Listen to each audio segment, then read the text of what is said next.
अस्सलाम वालेकुम दोस्तों, आज की कहानी थोड़ी मुख्तलिफ है और उसमें एक सबक है आपके लिए। और ये एक औरंगी टाउन के एक मोहल्ले में रहने वाले एक नौजवान की कहानी है। मैं किसी रीज़न की बिना पे और उस फैमिली की ख्वाहिश पे कि जी उनका नाम न बताया जाए उस नौजवान का और न बताया जाए वो कहाँ रहते थे, तो मैं उसकी उर्फियत मैं आपको बताऊंगा। जो स्टोरी में उसकी उर्फियत यूज़ करूंगा और तमाम जो चीज़ें हैं कोशिश करूंगा 90% चीज़ें मैं सारी वैसी की रखूं और सिर्फ उनकी शनाख्त छुपाने के लिए, जो कि उस फैमिली की एक रिक्वेस्ट थी। मैंने उनसे बात की थी इससे आपको स्टोरी सुनाने से पहले, तो उनकी शनाख्त सिर्फ मैं नहीं बताऊँगा आपको कि असल नाम क्या था।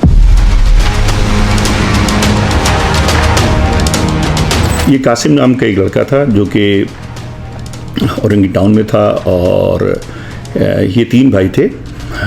सबसे बड़ा भाई जो था वो तकरीबन 32-33 साल का नौजवान था और वो जैसे कि फैक्ट्री वगैरह में काम करता था। और ये ख़ुद 21 साल का नौजवान था। इससे एक छोटा भाई था 17-18 साल का। और ये तमाम भाई जो है फैक्ट्री में काम करते थे, मुख्तलिफ फैक्ट्रियों में काम करते थे, मजदूरी जिसे कह लें आप। इनका एक चचा था जो कि पुलिस में काम करता था, पुलिस में कांस्टेबल था। और जब मेरी CIA में पोस्टिंग थी, मैं बात कर रहा हूँ 95-96 की, तो उस वक्त वो भी CIA में पोस्टिंग थी उसकी और कुछ अर्सा उसने मेरे साथ काम किया था। बड़ा अच्छा ताल्लुक़ था, बहुत अच्छा नेक इंसान था। तो वो बड़ा फ़िक्रमंद रहता था। ये लड़के यतीम थे और बचपन से ही इसने इनको बड़ा ख़्याल किया था। इनको गो के वो अलग रहते थे लेकिन सपोर्ट किया था और अपने बच्चों की तरह समझता था। तो जो बड़ा जो भाई था उसे आप उसको ज़फ़र कहते थे, नाम कुछ और है लेकिन उसकी भी रुपयत जो है ज़फ़र थी।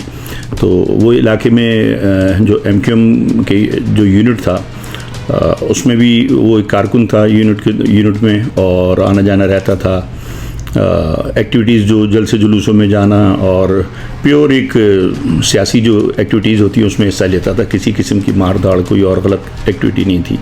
अच्छे शरीफ लोग थे। जो दरमियाना भाई था कासिम, इसका रुझान थोड़ा सा मज़हब की तरफ था। और ये वहाँ एरिया में जो उस ज़माने में मैं बात कर रहा हूँ, ये 2003 और 4 की, उस ज़माने में ये आपको पता है कि कराची में और पूरे मुल्क में टेररिज्म ज़ोरों पे था। तो बहुत से नौजवान भी उससे बच्चे मुतासिर हो रहे थे। उससे अगर 2001 से पहले देखें तो मदरसे और बहुत सी मसाजिद जहाँ से जहाद के नाम पे भर्तियाँ होती थी, तो ये भी एक दफ़ा शेर शाह की एक मस्जिद के ज़रिए हरकतुल मुजाहिदीन की तरफ से ये अफ़गानिस्तान में एक चक्कर लगा चुका था। और इसकी वहाँ पे इसने ट्रेनिंग की और 1 महीना इसने गुजारा था, फिर आ गया था लेकिन किसी एक्टिविटी में था नहीं और चुप करके अपना साइड पे था।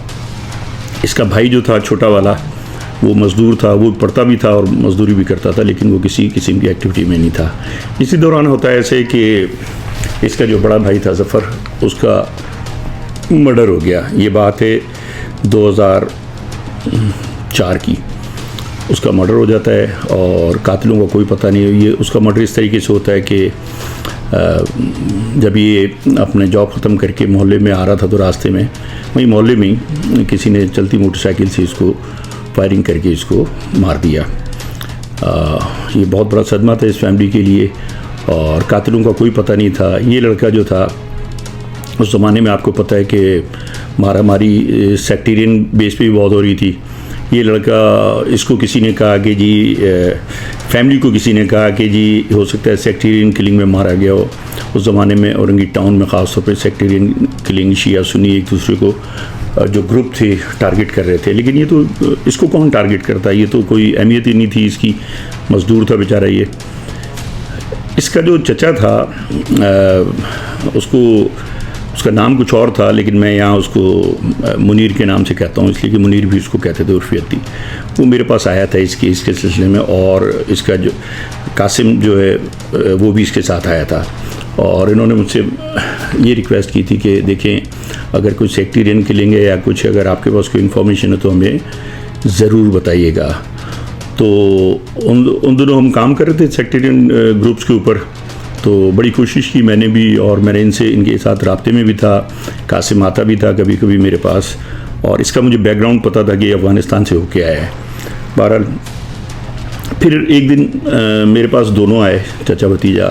इन्होंने कहा कि जी हमें पता चला है कि MQM का एक ग्रुप है, उन्होंने इसको टारगेट किया है।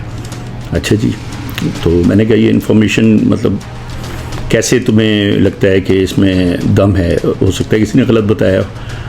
तो उसके पास कोई ठोस इन्फॉर्मेशन नहीं थी, और एक उड़ती उड़ती ख़बर थी, और उसकी ये कोशिश थी कि अगर वाकई MQM वालों ने मारा है तो उनमें से उन लोगों को पकड़ा जाए। लेकिन इनके पास कोई नाम नहीं थे, कुछ भी नहीं। मैंने थाने में बात की वहाँ पे, और वहाँ भी कोई किसी को नहीं पता थी, बल्कि उन्होंने कहा जी हमें कोई ऐसी इन्फॉर्मेशन नहीं है कि MQM या MQM के किसी टीम ने, लड़कों ने ये कोई पार्टी बेस पे या इंडिविजुअल कोई इस पे कोई काम किया है।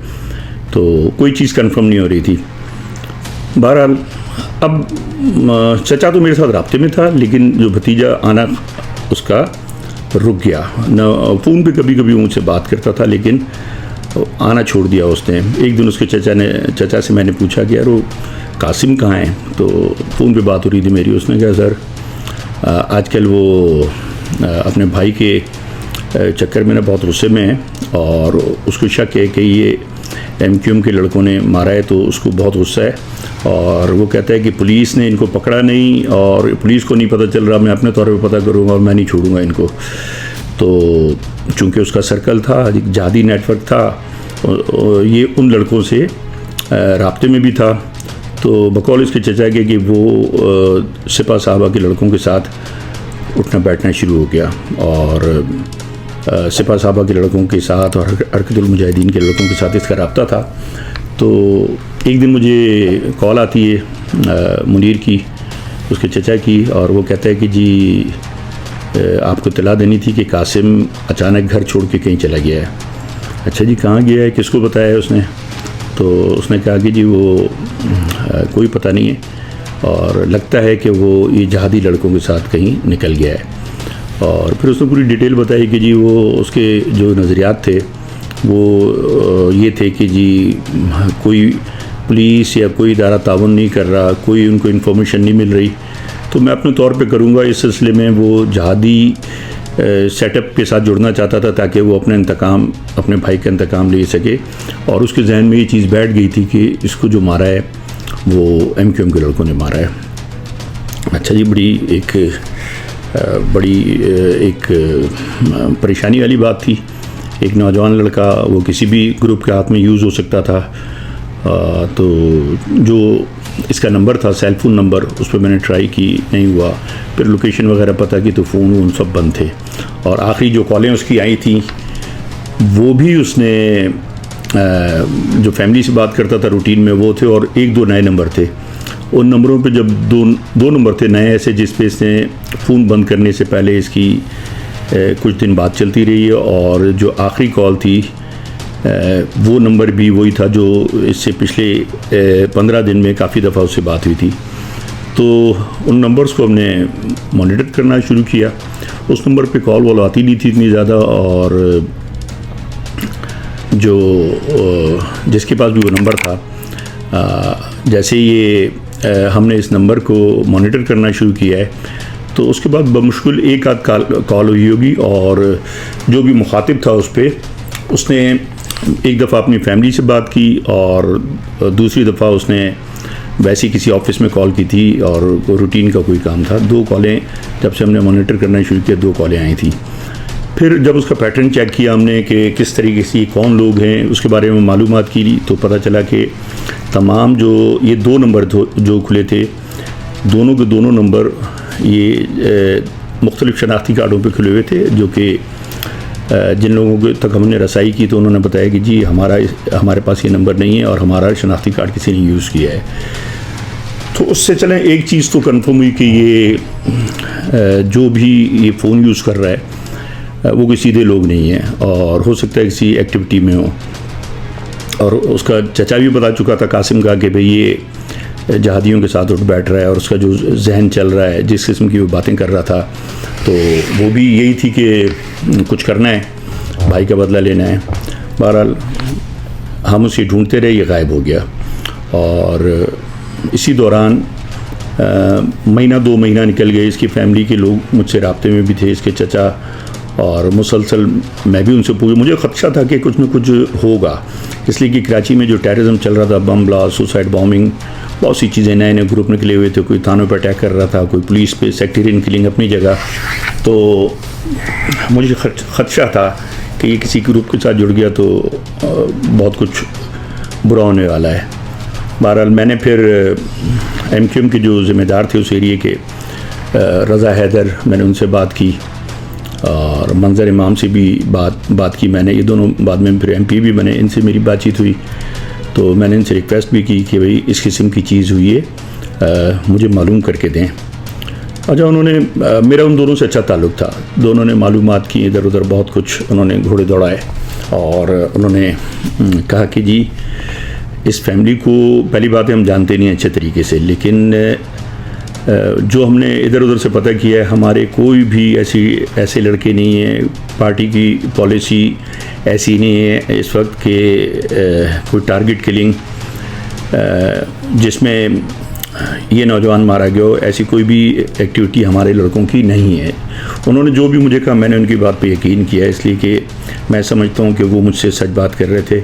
और वैसे भी आप देखें कि मुख्तलिफ जो सियासी तंजीमें, MQM को भी उसमें रखें कि जो भी सेटअप है टारगेट किलिंग या जो भी क्राइम में इन्वॉल्व लोग हैं वो सियासी लोगों के कंट्रोल में नहीं होते, वो एक अलग सेटअप है। तो रज़ा हैदर और मंजर इमाम दोनों ने बहरहाल उन्होंने क्लियर किया कि हमारे लोग इसमें नहीं हैं। मैंने उस पर यकीन किया। अब मैंने इधर उधर से मालूमात की और वो जो 2 नंबर बंद हुए थे उन पे मेरा फोकस था, और जो पैटर्न उनका पुराना चल रहा था उसमें कुछ नंबर आते गए। एक पेचीदा और तवील एक सिलसिला है मॉनिटरिंग करने का, और हमें जो ट्रेनिंग दी जाती है उसमें उसी तरीके से मैं उस पर लगा हुआ था। और जो इस तरीके से है कि जी एक नंबर से दूसरे से तीसरा, और बहुत सी चीज़ें मैं वो टेक्निकल चीज़ें शेयर नहीं करना चाहता। बहरहाल उन्हीं नंबरों से कुछ ऐसे पुराने नंबर मिले जो कि जिनकी लोकेशन वज़ीरिस्तान आ रही थी। वज़ीरिस्तान से मुराद उनकी लोकेशन ऐसे थी कि बन्नू पहुंच के वो नंबर बंद हो गए। 2 नंबर ऐसे थे जो कि नए नंबर थे, लेकिन वो बन्नू पहुंच के बंद हो गए। और अब हमारे पास एक चीज़ आ गई थी कि ये जो भी टीम है ये वाकई इसी सिमत में जो हम सोच रहे थे कि जहादी नेटवर्क है, तो हमें लग रहा था कि ये कोई ऐसी टीम है जो कि ऊपर वज़ीरिस्तान, बन्नू वगैरह में कहीं है।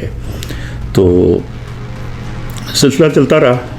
फिर एक दिन उसके चचा ने बताया कि जी कासिम जो है उसने कॉल की है। और कॉल कहाँ से की है? कॉल उसने बताया कि जी ये उसने वज़ीरिस्तान से की है। अच्छा जी, वज़ीरिस्तान से कॉल की, वहाँ कैसे पहुँचा? सब मैंने उससे पूछा तो उसने कहा, कासिम ने ज़्यादा नहीं बताया, लेकिन उसने ये बताया कि जी मैं वज़ीरिस्तान में हूँ और मैं जहाज़ पे जाऊँगा और हो सकता है मैं अफ़गानिस्तान चला जाऊँ। इस किस्म की बातें की उसने, अपनी खैरियत की इत्तला दी और बात ख़त्म हो गई। और ये उसने कॉल की थी वहाँ के एक PCO से। तो ठीक है, ये भी कंफर्म हो गया कि जी कासिम अब वहाँ पर है। अब इसी दौरान सिलसिला चलता रहा। कराची में मुख्तलिफ तंजीमें थीं और बहुत बुरा हाल था। 2004, 3, 4, 5 bomb blast, target killing, sectarian killing, और उस ज़माने में बड़े बड़े वाक़यात हुए हैं। तो अचानक ही इसी दौरान बीच में सेक्टेरियन किलिंग बढ़ गई और ऐसे लोग उसमें मारे गए जो कि ख़ास तौर पे औरंगी टाउन में सेक्टेरियन किलिंग के साथ साथ कुछ MQM के वर्कर भी मारे गए। तो मुझे थोड़ा सा शक था। मैंने मुनीर को कॉल की, मैंने उसे बुलवाया और मैंने कहा कि यार ये इस किस्म की किलिंग हो रही है, वहाँ पे कुछ लड़के मारे गए हैं, तो देखो कहीं ऐसा तो नहीं कि कासिम या उसकी टीम आ चुकी हो यहाँ पर। तो उसने कहा साहब हमें तो इत्तला नहीं है कोई ऐसी कोई टीम आई है नहीं आई है, लेकिन मैं पता करता हूँ। तो कोई पता नहीं चला। उसने बताया कि जी कोई पता नहीं है। और फिर जब एक दिन अचानक कासिम की एक बहन थी, शादीशुदा बहन थी, और उसका फ़ोन आता है अपने चचा को। उसने बताया जी कासिम आया था और एक रात मेरे पास रहा है, लेकिन उसने मना किया कि आपको नहीं बताऊं। तो उस वक्त तो मैंने नहीं बताया, लेकिन मुझे डर लग रहा था कि पता नहीं ये क्या कर रहा है और कुछ गलत हो रहा है। उसके साथ 2 लड़के थे, वो इसको छोड़ के गए थे और दूसरे दिन आके उसको ले गए। तो इसके चचा को जब ये इत्तला मिली, उसने फ़ौरन मुझे बताया। और उसकी बहन ने जो हुलिया बताया लड़कों का, वो लड़के, कासिम तो खुद उर्दू स्पीकिंग था, महाजर था कराची का, लेकिन उसके साथ जो 2 लड़के आए थे वो पश्तून थे, पठान थे, और वो भी इसी के 22-23 साल की उम्र के थे। उसने हुलिया बताया सारा। अच्छा जी। और ये सब उसने खामोशी से बताया, मतलब ऐसे बताया कि जी पता न चले किसी को, अगर कासिम को भी पता चलता है। तो बहरहाल इनकी कोशिश थी कि किसी तरीके से कासिम राब्ते में आ जाए, और अगर उसने कुछ किया भी है तो वो अपने आप को पेश कर दे और किसी बड़ी बुराई में न फंस जाए, किसी बड़े नेटवर्क में ना आ जाए। लेकिन कासिम उनके साथ उस दिन के बाद फिर ये काफ़ी दिन तक इनके राब्ते में नहीं आया। इसी दौरान कराची में थानों पे अटैक भी हुए। कुछ ऐसे ग्रुप थे जिन्होंने थानों पे भी अटैक किए, पुलिस वालों को भी टारगेट किलिंग की, और काफ़ी चीज़ें हो रही थी। तो इसने इसी दौरान मुझे एक कॉल आती है। मैं लगा हूँ इसी काम पे, मुझे एक कॉल, मेरा नंबर वही चल रहा था काफ़ी टाइम से, बल्कि वही था कई सालों से। मेरे मोबाइल पे कॉल आई और इसने दूसरी साइड पे कासिम था। तो उसने मुझे कहा साहब मैं कराची में हूँ, लेकिन मैं कोई गलत काम नहीं कर रहा। मैं अपनी बहन के घर गया था, मुझे पता चला है कि आप लोग मालूमात कर रहे थे। मैं कोई गलत काम नहीं कर रहा। हाँ, मैं अपने भाई के कातिल ढूंढ रहा हूँ, मुझे मिल गया तो मैं उनको मारूंगा और मैं पेश कर दूंगा अपने आप को। अच्छा, मैं उसको समझाता रहा कि भाई आप ऐसा कोई भी कदम उठाने से पहले उसका नतीजा देखो, उसकी सारी अपनी फैमिली को देखो, क्यों अपने लिए परेशानी कर रहे हो। बहरहाल उसने थोड़ी देर मेरे साथ बात की, 3-4 मिनट, और फ़ोन बंद कर दिया। और ये उसने कॉल की थी लांडी के एक पीसीओ से। जब मालूमात की, वो पीसीओ का नंबर था। अच्छा जी। फिर उसके बाद होता ये है कि एक दिन दोबारा, अब हम इसको ढूंढ रहे हैं, और मुझे अंदाज़ा था कि ये किसी ऐसे नेटवर्क के साथ है। अब इसको हम ढूंढ रहे हैं, इसकी तस्वीरें भी थी मेरे पास, सारी चीज़ें थी, फैमिली भी तावन कर रही थी, लेकिन इसका कोई पता नहीं चल रहा था। फिर एक दिन होता ये कि उस ज़माने में हाई प्रोफाइल कुछ किलिंग हुई, और वो किलिंग ऐसी थी कि जैसे कुछ ग्रुप आगे थे, जिसमें जंदुल्ला का ग्रुप था, वो भी बड़ा एक्टिव था। उन्होंने कराची में बहुत धमाके किए उसने। लश्करी जंगी भी थी, अमजद फारूकी ग्रुप भी काम कर रहा था। तो ये वो टाइम है, मैं अमजद फारूकी ग्रुप पे काम कर रहा था, जो कि जनरल परवेज़ मुशर्रफ पे अटैक में और बहुत सारी चीज़ों में था। तो इसी दौरान एक जगह एक कार्रवाई के दौरान एक सीसीटीवी फुटेज हमें मिलती है। अच्छा, उस फुटेज में बाइक पे 2 लड़के जा रहे थे। तो जो बाइक पे पीछे जो लड़का बैठा था, वो मुझे लगा कि ये कासिम है, और मुझे उसमें इतनी क्लियर नहीं थी फुटेज, लेकिन उसके बावजूद मुझे लगा कि ये कासिम हो सकता है। और मैंने उसके चचा को बुलाया, उसको दिखाई ये फुटेज, तो उसने कहा कासिम है। ज़ाहिर है वो फैमिली का था, बचपन से दिखता आ रहा था। उसने कहा कासिम है। तो ये जिस कार्रवाई का मैं ज़िक्र कर रहा हूँ, ये एक बड़ी कार्रवाई थी दहशतगर्दी की, और इसका मतलब कासिम उस कार्रवाई में इन्वॉल्व था। और ये कार्रवाई सबको पता थी कि ये जहादियों ने की है। अच्छा जी, अब क्या करें। अब मुख्तलिफ़ ज़राए से जो भी हमारे पास, आपको पता है, इन्फॉर्मर्स होते हैं जहादी नेटवर्क में, जेलों में, और मुख्तलिफ एक साथ साथ ना पैरेलल एक चीज़ें चल रही होती हैं। हमारा ये जो इन्फॉर्मर्स का जो सिलसिला है वो भी चल रहा होता है।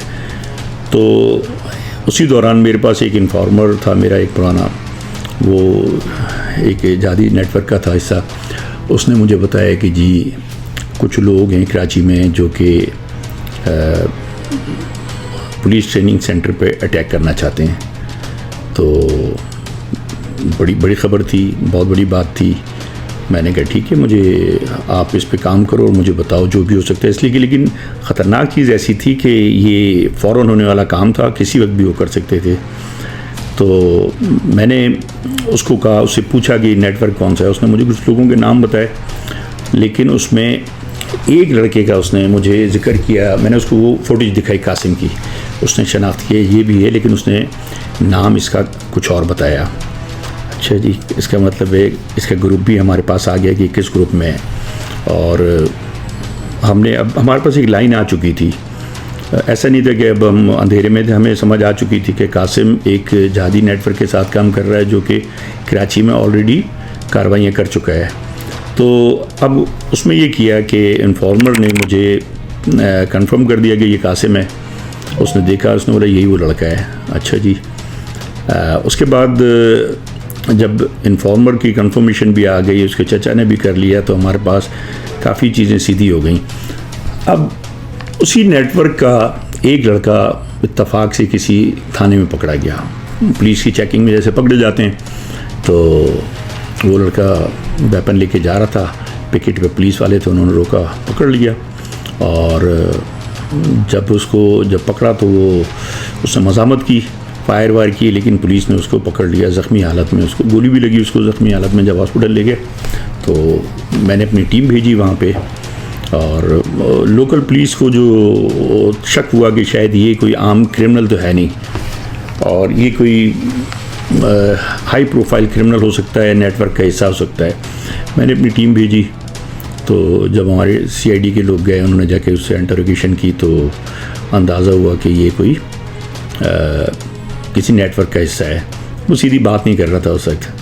फिर बहरहाल मैं भी गया वहाँ पे, मैं और मेरी टीम जब हम जाते हैं सारे, उससे हमने काफ़ी बातचीत की। उसी दौरान वो ब्रेक हुआ, उसने वहीं हॉस्पिटल में ही बात हो रही थी, और उसने फिर बताया कि हाँ जी मैं एक जहादी नेटवर्क का हिस्सा हूँ, और हम कराची में फ़लाँ कार्रवाई कर चुके हैं, और अब हमारा प्लान, जो भी प्लान है मुझे पता नहीं है, लेकिन ये है कि हाँ प्लान है। और तुम्हारा कमांडर कौन है? उसने कुछ कमांडर्स के नाम लिए जो कि अमजद फारूक के ग्रुप के लोग थे, और ज़्यादातर उनको जो भी नेटवर्क चल रहा था वज़ीरिस्तान से चल रहा था। और सामने जो बज़ाहिर लड़के थे, टीम आती थी, कार्रवाई के लिए करती थी और चली जाती थी। 2-4 कार्रवाइयाँ, जो भी कार्रवाइयाँ होती थी करते थे, निकल जाते थे। अच्छा जी, फिर इसको भी मैंने कासिम की वो फुटेज भी दिखाई, मैंने इसको पिक्चर्स भी दिखाई।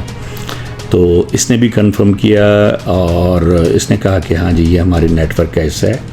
और उसने इसका नाम कासिम तो नहीं बताया, लेकिन इसने उसका नाम बताया कि जी उमर के नाम से हमारे साथ है। और इसने कुछ नंबर भी दिए, उसका तो नहीं दिया कासिम का, लेकिन इसने कुछ नंबर दिए। हमने उन नंबर्स पे सेल फोन नंबर से उन पर काम शुरू किया। और जब उसमें काफ़ी चीज़ें हमारे उसी दौरान जब सेल फ़ोन पे हमने काम किया, तो बहुत सारे नंबर्स आ गए, और हमने एक ट्री बना ली, और उसी में फिर एक टेक्निकल चीज़ है, हमने उन नंबर्स पर जिस तरीके से गए तो हमारे सामने बहुत सी चीज़ें आती चली गई। और हमने उन नंबर्स की मदद से, अभी उस ग्रुप को ये पता नहीं था कि ये लड़का पकड़ा गया है। और ये मैं बात कर रहा हूँ जैसे वो अरेस्ट होता है, हम उसके पास उसी रात को गए थे, और गोली उसको कोई इतनी सीरियस तो लगी नहीं थी, उसको मामूली सी उसको लगी थी, टांग में लगी थी, और उसको हमने हॉस्पिटल से भी उसकी अपनी कस्टडी लेके अपने पास ले आए थे। अच्छा, उस लड़के ने जो हमारी मदद की, उससे जो नंबर्स मिले, उससे हमने फिर जब लोकेशंस ली, उनकी नंबर्स की मालूमात की, काफ़ी उस पर थोड़ा काम किया, तो उसमें हमने अरेस्ट करना शुरू किया लोगों को। उसमें हमने 3 लड़के पकड़े, और वो 3 लड़के अभी कराची में किसी कार्रवाई में थे नहीं, और एक टीम उनसे पहले जो कार्रवाई करके जा चुकी थी, ये टीम एक नई आई थी बिल्कुल अभी, जो कि इन्होंने इन लड़कों ने बताया कि जी इनको कराची में जो ट्रेनिंग सेंटर है पुलिस का, उस पर अटैक करना था। और अच्छा, कासिम इन लड़कों में, 3 लड़कों में कासिम नहीं था, लेकिन कासिम को ये जानते थे और कासिम को जानते थे। इन्होंने मुझे कासिम का नंबर भी दिया, इनके पास था नंबर कासिम का। मैंने कासिम को कॉल की, नंबर उसका बंद था और लोकेशन उसकी जो आखिरी लोकेशन आ रही थी वो लोकेशन भी लांडी और शेरपाव कॉलोनी की तरफ आ रही थी।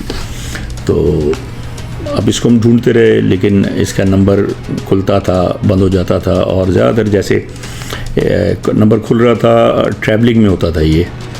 तो जैसे ये बस में सफ़र कर रहा है, बाइक पे सफ़र कर रहा है और उसी दौरान ये फ़ोन पे किसी से बात कर रहा है। और इसको लेकिन पता था कि ये लोग उठ गए हैं, अब इसको पता चल चुका था। तो मैंने इसको कॉल की और मैंने इसने मेरा नंबर उठा लिया और मैंने इसको कहा कि अभी देखो ये सारा सिलसिला हो गया, अपने आप को सरेंडर करो वरना पकड़े जाओगे, मारे जाओगे, बुरा हशर होगा, भी तुमने कुछ किया नहीं है। तो और उसने वाकई अभी तक उसने कुछ नहीं किया था बज़ाहिर, जो वो उसने मुझे कहा। तो उसने कहा ठीक है साहब, मैं आपका पेश हो जाऊंगा, लेकिन पहले मुझे अपने भाई का काम करने दे, उसके बगैर मैं पेश नहीं होगा। वरना मुझे कोई शौक़ नहीं है ये जहादियों के साथ जाने का और मेरा कोई जहन नहीं है, लेकिन मैं चूँकि लड़ना चाहता हूँ इन लोगों से जिन्होंने मेरे भाई को मारा है और मेरे पास कोई ताकत नहीं है, मैं इन जहादियों की मदद से करूँगा, जो भी करूँगा मैं पेश हो जाऊँगा, लेकिन पहले मुझे अपना काम करने दें। ये उससे मेरी आखिरी बात है। उसने फ़ोन बंद कर दिया। उसके बाद उसका नंबर, फ़ोन और वो नंबर कभी इस्तेमाल में नहीं आया। इसी दौरान कराची में कुछ और टारगेट किलिंग हुई, वो भी MQM के कारकुन थे और सियासी कारकुन भी थे, उसमें कुछ ऐसे भी थे जो जेलों से छुट के आए थे। तो मेरा जहन इसी पे काम करता रहा कि ये इसमें यही ग्रुप होगा और मेरा जहन कासिम की तरफ जा रहा था। तो अब कासिम की तरफ जहन तो जा रहा था, लेकिन हमारे पास कोई अभी तक इसका क्लू नहीं आ रहा था कि क्या करें। इसी दौरान इसके चचा ने एक दफ़ा फिर मुझसे रब्ता किया और चचा ने कहा कि साहब कासिम ने मुझसे बात की है और उसने वही बात की जो कासिम मुझसे पहले कर चुका था। और उसने कहा कि वो कहता है कि जी भाई का बदला लेगा और उसके बाद अपने आप को सरेंडर कर देगा। वो कि मैंने उससे पूछा कि कासिम ने तुम्हें बताया कि कासिम किसी चीज़ में इन्वॉल्व है? उसने कहा साहब उसने शक में कुछ लोग मारे हैं और MQM के कारकुन थे उसने मारे, और लेकिन अभी भी उसको ना कंफर्म नहीं हो रहा कि इनमें से कौन है। तो वो एक गुस्से और नफ़रत से काम कर रहा है, तो पेश तो नहीं होगा फ़िलहाल। तो अच्छा जी, अब हमने थोड़ी सी अपनी स्ट्रेटजी हमने चेंज की और एक लड़का जो 3 लड़के पकड़े गए थे उनमें से हमें एक लड़के का नाम मिला था जो कि हैदराबाद में रहता था और वो कराची आता था, वो भी कार्रवाई करके निकल जाता था। लेकिन वो उस वक्त जब हमने 3 लड़के पकड़े वो वज़ीरिस्तान में था, लेकिन उसकी बहुत सी चीज़ें हमारे पास आज थी उसकी, और वो उसको हैदराबाद के लोग जानते भी थे कि कौन है, ये क्या है, पुराना जहादी था। अब हमने उस पर थोड़ा सा फोकस किया तो पता चला कि वो हैदराबाद में आ चुका है। तो उसके हमने फ़ोन मॉनिटर किए, सारे किए, तो पता चला जो कासिम के साथ वाकई राब्ते में है, अभी भी राब्ते में कासिम और 2-4 और लड़कों के साथ। ये तमाम लड़के वो गए नंबर चेंज करते थे, लेकिन बहरहाल इन्फॉर्मर्स की मदद से हमारे पास नंबर आ जाते थे। ये कासिम के साथ राब्ते में था और 2-3 और लड़के भी थे। अब ये सब हमारी नज़र में, अब उस हैदराबाद वाले लड़के के ज़रिए हमारी नज़र में आते गए। हम इनकी बातें भी सुन रहे थे, इनकी काफ़ी चीज़ें हमारे पास आ रही थी, टेक्स्ट मैसेजेस भी हम इनके, तो इनको पता नहीं था कि ये नंबर बाहर निकल चुके हैं। नंबर गो के उस हैदराबाद वाले उस लड़के ने जब उसके साथी पकड़े गए नंबर चेंज कर दिए थे, वज़ीरिस्तान चला गया था। लेकिन आने के बाद जो उसने नए नंबर यूज़ करना शुरू किए, वो भी हम तक पहुंच चुके थे किसी तरीके से। वो एक पैटर्न होता है, वो एजेंसीज़ को पता है, पुलिस वालों को पता है जो ये काम करते हैं कि किस तरीके से वो नंबर हासिल कर सकते हैं। बहरहाल अब हमारे पास सारी चीज़ें आ गई और हम इस ग्रुप के पीछे लग गए। और ये लड़के दिन में बहुत कम फ़ोन खोलते थे और इन्होंने तरीका ये इख्तियार किया हुआ था कि कोड वर्ड में आपस में बात करते थे और दोपहर में फ़ोन बंद हो जाते थे। मुख्तलिफ सड़कों से ऐसी जो चलते फिरते कॉलिंग करते थे। एक कॉल ये 11 बजे कर रहे हैं तो दूसरी कॉल ये शाम 5 बजे कर रहे हैं, तो 2 कॉलें दिन में करते थे एक दूसरे को, और मिलना मिलाना इनका कम होता था, लेकिन अंदाज़ा था कि ये कुछ ना कुछ एक्टिविटी चल रही है इनकी। अच्छा, इसी दौरान कासिम की वालदा का इंतकाल हो जाता है। बीमार थी बेचारी, वो इंतकाल हो जाता है। तो जब उनका इंतकाल होता है तो कासिम घर पे होता नहीं है, और बहरहाल उसे किसी तरीके से पता चल जाता है कि उसकी वालदा का इंतकाल हुआ। वो भी हफ्ते 10 दिन के बाद पता चलता है। तो उसे बड़ा दुख होता है कि वालदा के इंतकाल पे वो ये जनाजे में भी नहीं आ सका। बहरहाल बहुत सारी ऐसी चीज़ें थी। तो उसने अपने चचा से राब्ते किए दोबारा, चचा से बात करना शुरू कर दी। अच्छा, चचा उसका बड़ा समझदार था, मुनीर बहुत समझदार आदमी था। वो कासिम से बात करता रहा और उसको इस चीज़ पे कन्विंस किया कि कम से कम कासिम मुझसे राब्ता करे। तो चचा के समझाने पे कासिम ने मुझसे राब्ता किया और हमारी बातचीत शुरू हो गई। वो कॉल करता था, बंद कर देता था नंबर, और हमेशा उसकी लोकेशन कहीं ना कहीं रोड पे, कभी लांडी के किसी इलाके से आ रही है, कभी औरंगी टाउन से तो नहीं आई, ख्वाजा अजमेर नगरी के एरिए से आती थी, कभी लियारी से आती थी। मुख्तलिफ़ इलाकों से वो कॉल करता था और फ़ोन बंद रखता था ज़्यादातर, एक आध कॉल के लिए खुलता था। तो उससे मेरी बात शुरू हुई कि मैंने उस पर अब वर्क शुरू किया। मैंने उसे समझाना शुरू किया कि भाई ये जो तुम कर रहे हो सही नहीं है। और किसी हद तक वो मतलब इस चीज़ को भी समझ रहा था कि जहाद के नाम पे जो हो रहा है वो मुत्तफ़िक भी नहीं था, लेकिन उसको एक ताकत चाहिए थी, और उस ताकत के लिए उसने इन ग्रुप्स का सहारा लिया था। और मेरी बातों का ये असर ये हुआ कि कम से कम अब वो उसने ये कहा कि मैं आइंदा, कुछ उसने काम किए थे, कुछ उसने एक तो कुछ उसने 3 उसने मर्डर किए थे MQM के कारकुनों के, और 2 उसने बैंक डकैतियाँ की थी अपने ग्रुप की फंडिंग के लिए। और कुछ ऐसे प्लान उसके चल रहे थे जो कि उसने करने थे। एक उसकी जो वारदात थी वो उसकी लाहौर में थी, किडनैपिंग थी किसी की। तो ये चीज़ें इसकी चल रही थी उस ग्रुप के साथ। लेकिन ये कहता है कि मेरा दिल मुतमईन फिर भी नहीं था कि यार मेरा काम तो नहीं है ये, मेरी फैमिली में तो कोई क्रिमिनल ही नहीं था, और मैं ये क्या कर रहा हूँ। और जहाद ये तो नहीं है कि जी आप अपने यहाँ पे लोगों को मार रहे हो, बैंक डकैतियाँ कर रहे हो, और कोई पता नहीं वो बैंक डकैती का पैसा, किडनैपिंग का जो रैंसम का पैसा आ रहा है वो कहाँ यूज़ हो रहा है। ये तो पैसा भेज रहे थे, वज़ीरिस्तान चला जाता था पैसा।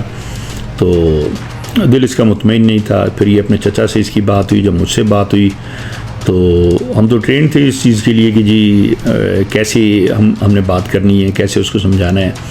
तो मैंने उसको समझाना शुरू किया, उससे बात शुरू की, और कासिम को इस चीज़ पे एग्री किया कि जी ये जो भी लोग हैं तुम्हारे साथ, ये बैंक रॉबरीज और जो चीज़ों में हैं, ये जहाद नहीं कर रहे, ये क्रिमिनल लोग हैं, और ये इनके ज़ाती एजेंडे हैं और मुल्क के ख़िलाफ़ ये काम कर रहे हैं। ये तमाम चीज़ें उससे हम बात करते रहे। वो एग्री हो गया और कि जी मैं आपकी मदद करूँगा, लेकिन वो फिर भी डबल माइंडेड था। तो इसने क्या किया कि हमें वो तीनों लड़के, उसके साथ 3 लड़के, तो चौथा हैदराबाद वाला लड़का, इसने इन्फॉर्मेशन दी, और इसने कहा कि जी ये एक पुलिस ट्रेनिंग सेंटर पे अटैक करने वाले हैं, तो आप इसको मैं नहीं चाहता कि मैं किसी ऐसी चीज़ में इन्वॉल्व हूँ, और पता नहीं क्यों ये ऐसा कर रहे हैं, पुलिस वालों पे करने जा रहे हैं। तो उसने हेल्प की, और इसकी मदद से मैंने वो पूरा ग्रुप पकड़ लिया। जब वो ग्रुप पकड़ा तो काफ़ी चीज़ें निकली, और तमाम के तमाम ये लोग वज़ीरिस्तान से आए हुए थे। एक हैदराबाद का था जो इनके लिए सारा अरेंज करता था। ये ग्रुप पकड़ा गया, बड़ा काम था। और उसके बाद कासिम मेरे साथ उसने अचानक राब्ता ख़त्म कर दिया, और मुझे बड़ी फ़िक्र थी। मैंने कहा कि यार ये कहाँ गायब हो गया। उसने काम तो करा दिया था अपना, और उसने फिर उसका फ़ोन बंद होने की तकरीबन 10-15 दिन के बाद मुझे एक कॉल आती है वज़ीरिस्तान से, और उसने कहा साहब मैं वज़ीरिस्तान आ गया हूँ, और मैं इसलिए आया हूँ कि अगर वो सारा ग्रुप पकड़ा गया, मैं बच गया, अगर मैं नहीं आता तो ये मुझ पे शक करते कि भाई इसने पकड़वाया, और मेरा आना ज़रूरी था। तो उसने बहरहाल उसने मुझे इत्तला दी, और उसके बाद तकरीबन हफ्ता 10 दिन वहाँ रहा होगा। फिर ये वहाँ से निकल आया। इसने मुझे दोबारा कॉल की, और ये कॉल इसने मुझे पिंडी पहुँच के इसने की, और इसने मुझे कहा कि जी मुझ पे शक कर रहे थे काफ़ी, उन्होंने मुझे किया, और मुझे उन्होंने नए टास्क दे के भेजे, और कहा कि अगर ये टास्क तुम पूरा करते हो तो इसका मतलब है कि तुमने गिरफ़्तार नहीं करवाए लड़के, वरना ये कि तुम्हारे लिए फिर फतवा है हमारा एक, तुम्हें फिर छोड़ेंगे नहीं। अच्छा जी, टास्किंग क्या थी और कैसे करोगे? उसने कहा कि जी कुछ, उसने कराची पहुंचूंगा तो मैं बताऊंगा और मुझसे कोई रब्ता करेगा। ये कराची पहुंचा है, इसने राब्ते तोड़ दिए फिर अचानक बीच में, 15-20 दिन तक कोई रब्ता इसने नहीं किया, लेकिन ये कराची आ चुका था।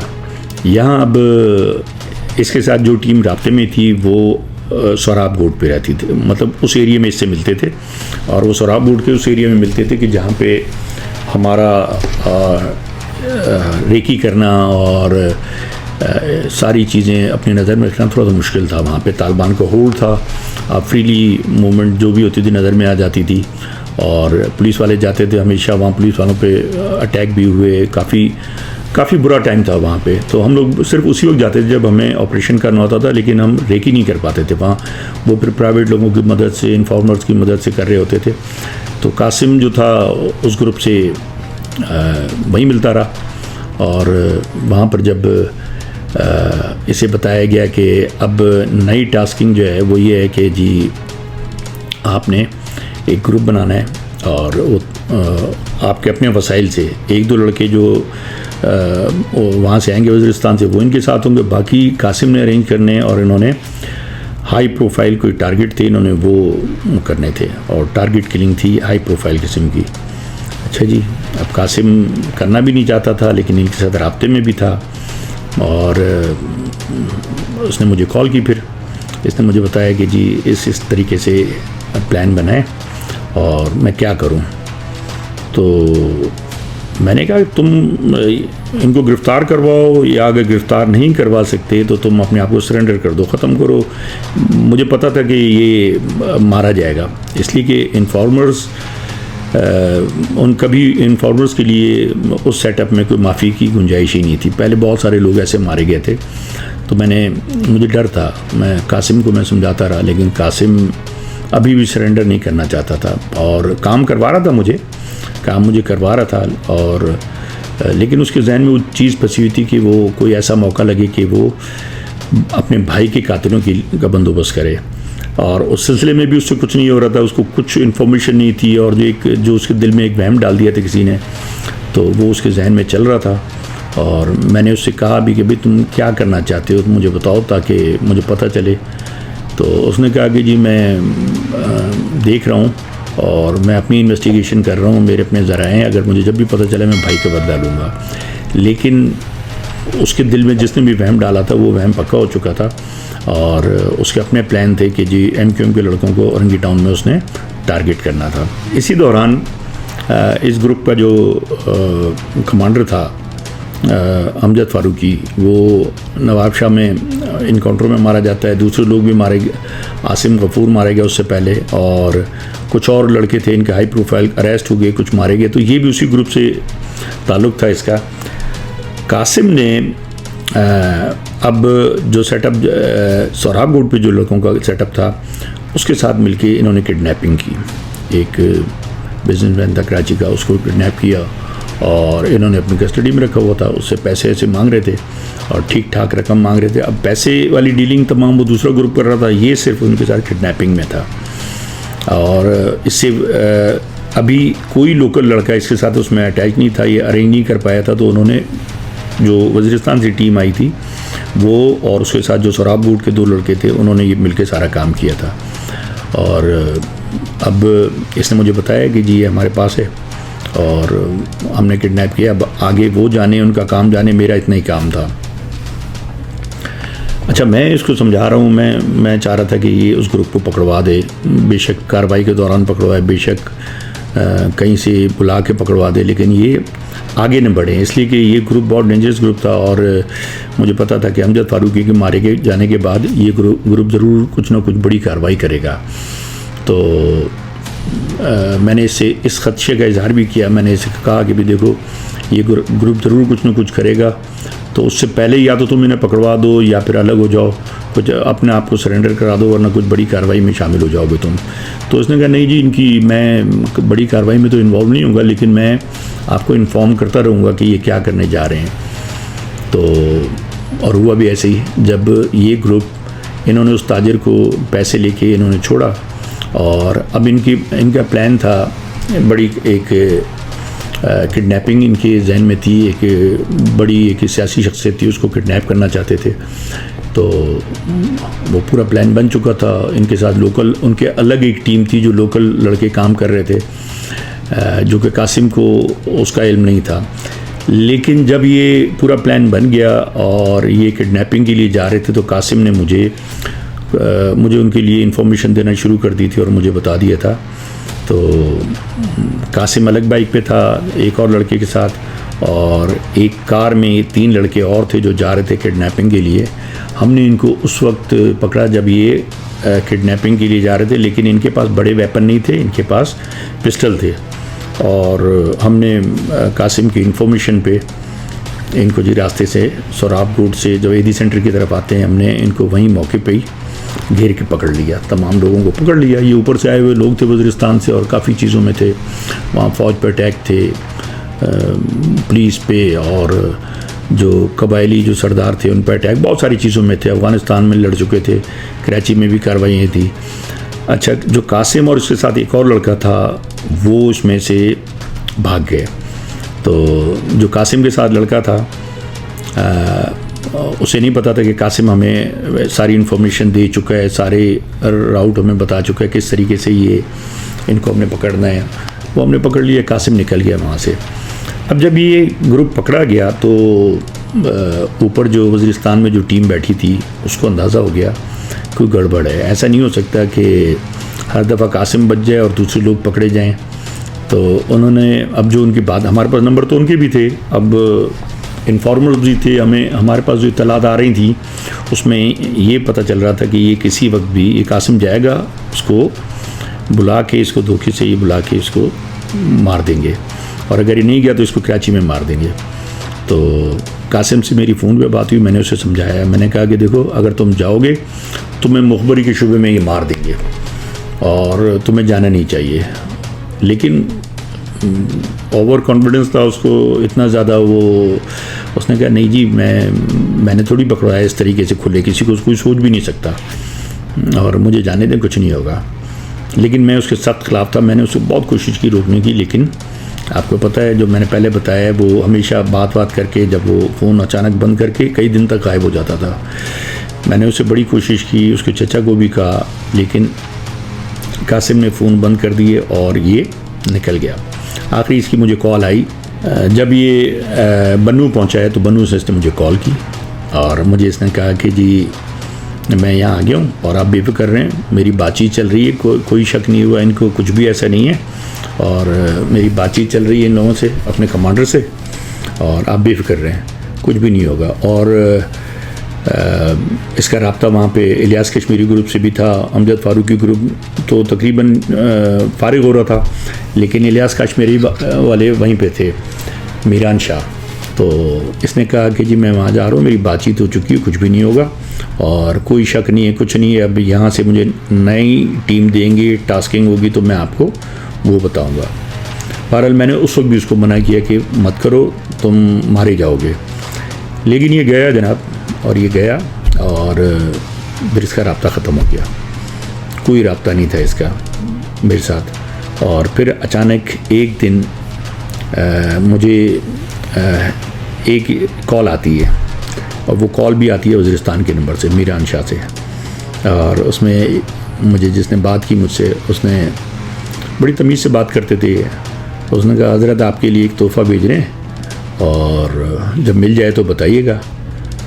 तो मैंने उससे पूछा कौन हो आप, लेकिन मुझे अंदाज़ा था कि ये कोई आम आदमी नहीं है और उसी सेटअप का, तालिबान के सेटअप का कोई है। तो उसने बड़ी तमीज़ से बात करते थे, जब भी धमकी भी देना होते थे बड़े इसी तरीके से हज़रत करके बात कर रहे होते थे। तो उसने कहा हज़रत ये एक तोहफ़ा आपके पास आ रहा है, आप देख लेना। लेकिन उसने मुझे ये बताया कि जी आपका जो मुखबर था उसको हमने मार दिया है और उसका गला काट दिया है, और आपको वीडियो भेज रहे हैं, आप वीडियो देखना। तो मैंने उसको कहा भाई मेरा तो कोई इन्फॉर्मर नहीं था ये, और मुझे कोई पता नहीं था उन्होंने मारा है नहीं मारा है, तो हो सकता है कंफर्म करने के लिए मैंने उसको कहा मेरा कोई इन्फॉर्मर नहीं था, मैं तो जानता ही नहीं हूँ इसको, और ये वांटेड है हमारे पास केसेस में। तो उसने कहा वांटेड है जो भी है, बहरहाल उसने उसका इंटरव्यू हमने पूरा रिकॉर्ड किया, उससे इंटरोगेशन में उसने सारी बातें बताई हैं, उसने आपके भी नंबर दिए हैं और एक एक चीज़ बताई। तो अब आप माने नहीं माने, बहरहाल आपको तोहफ़ा मिल जाएगा। और हुआ भी ऐसे ही कि एक हफ़्ते के बाद किसी ज़रिए से मेरे पास एक वीडियो आती है, मुझे एक सीडी भेजी गई और सीडी में उसका इंटरव्यू था। और ये एक एजेंसी की मार्फत आई थी मेरे पास, किसी दोस्त ने, अफसर ने भेजा था और उनको भी मेल में आई थी, मेरे पास भी मेल में बाद में आ चुकी थी, लेकिन पहले मैंने कहीं और देखी। तो उसमें उसने इंटरव्यू वो इंटरोगेशन बता रहा है, बांधा हुआ था और सामने बैठ के पूरी बात बता रहा था, जो किस किस से राब्ते में था, किसको पकड़वाया, बाद में किसको पकड़वाया, ये सारी चीज़ें उसने बताई। और फिर उसने इकरार किया, हाँ जी मैं एजेंसीज़ के कहने पे काम कर रहा था, मेरा नाम बताया कि मैं उसके लिए काम कर रहा था, सारी चीज़ें बताई। और उसके बाद उन्होंने उसे ज़िबा करते हुए भी वीडियो बनाई उसकी। तो बड़ा एक अफसोसनाक था, मुझे बड़ा दुख भी हुआ और मैंने उसको रोकने की कोशिश की, उसे होशियार किया, तमाम चीज़ें उसे बाज रखने की कोशिश की। और उससे पहले मैंने उसे मेरी पूरी कोशिश की ये थी कि वो सरेंडर कर जाए और अपने आप को पेश करे, ताकि इन चीज़ों में आगे न जाए और वो जान भी बचे। और अगर जेल भी जाता है तो आपको पता है जेल में कम से कम उसकी जान तो रहती और फैमिली भी मुतमईन रहती है। अब जब उसकी फैमिली को ये मैंने सब बताया तो वो भी बड़े दुखी थे, लेकिन उनको पता था कि हम सब कोशिश कर रहे थे वो सरेंडर कर जाए। लेकिन आपको पता है ये लड़के जब कंट्रोल से निकल जाते हैं तो ये समझते हैं कि ये अब न किसी के हाथ में आएंगे, न पकड़े जाएंगे और न इनसे कोई बात मनवा सकता है। दूसरा, फिर कासिम को ये भी गलतफहमी थी कि वो जिस तरीके से बातूनी तो था कि जिस तरीके से मुझसे बात करता था या अपने चचा से बात करता था, नहीं जी यूँ हो जाएगा, ऐसा हो जाएगा, बातूनी बहुत था। तो और वो उस अपने सेटअप में भी बातों से वो अपना काम चला लेता था। लेकिन हर दफ़ा ऐसा नहीं होता। इस दफ़ा उसका जिन लोगों से वास्ता पड़ा था उनके वसाइल भी थे, उनकी इंफॉर्मेशन और उनका ट्रेंड लोग थे, वो भी उनको अंदाज़ा हो चुका था कि कासिम एजेंसीज़ के लिए काम कर रहा है। और बड़ा अफसोस हुआ हम सबको और उसके लिए हमारी जितनी कोशिशें थी उसको बचाने की वो रह गई। और लेकिन ये था कि उसने कानून की मदद की और अल्लाह ताला ने उसके दिल में एक चीज़ पैदा की थी कि भाई मैं सरेंडर करने से पहले ये जो भी कर रहे हैं जात के नाम पे ये ना करूं और इनका ख़ात्मा करने में अपना हिस्सा डालूं। तो दोस्तों, उम्मीद है आपको ये स्टोरी पसंद आई होगी। इसमें मैंने नाम बहुत सी चीज़ें चेंज की हैं और वो कासिम की फैमिली की रिक्वेस्ट भी की हैं। तो मैंने बहुत सी चीज़ें हैं जो कि मैं इसमें बता सकता था, लेकिन उनकी रिक्वेस्ट पे मैंने नहीं की। तो उम्मीद है आपको ये आज की जो स्टोरी है ये पसंद भी आई होगी और इससे एक सबक भी मिला होगा। तो इजाज़त दीजिए, अल्लाह हाफिज़।